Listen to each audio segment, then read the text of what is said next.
sekali kita berjumpa kembali dalam keadaan sehat dan diberkati Tuhan.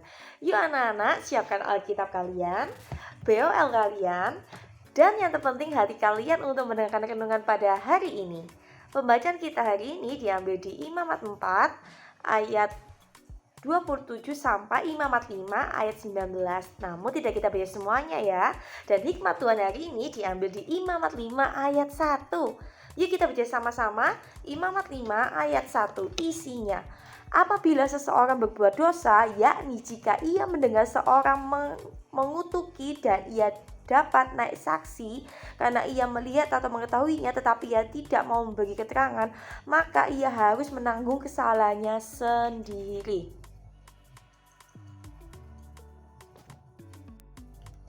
Dari firman Tuhan hari ini, Tante beri tema dosa kita dan pengampunan Allah. Maksud dari firman Tuhan yang sudah kita baca yaitu sekalipun kita tahu kebenaran, namun kita tidak melakukannya, maka itulah dosa. Bahkan jika kita tidak sengaja pun itu juga adalah dosa. Dosa tidak pandang besar atau kecilnya. Yang perlu dilakukan adalah kesadaran pertobatan diri kita. Contohnya nih seperti bangsa Israel itu dinyatakan dengan memberikan korban penghapusan dosa. Siapapun dia, itu ada di Imamat 5 ayat 12 sampai 13. Yuk kita bersama-sama di Imamat 5 ayat 12 sampai 13. Isinya ayat 12.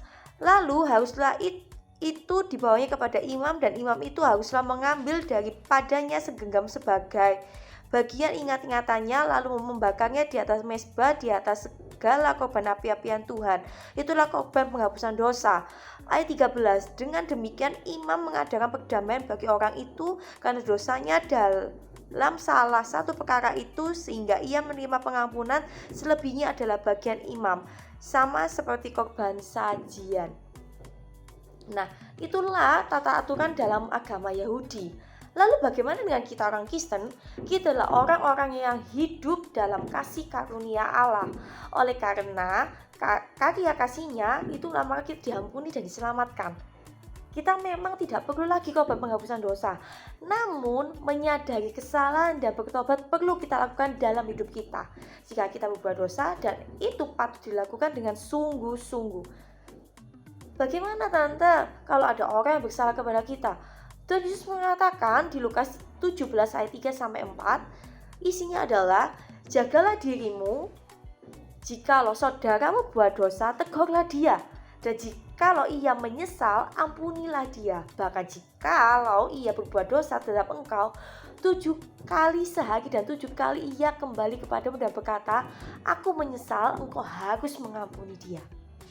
Pengampunan patut diberikan kepada orang yang datang kepada kita untuk meminta maaf, tanpa khawatir apakah orang itu meminta maaf dengan sungguh-sungguh atau tidak, karena Tuhan pertama-tama sudah mengampuni kita.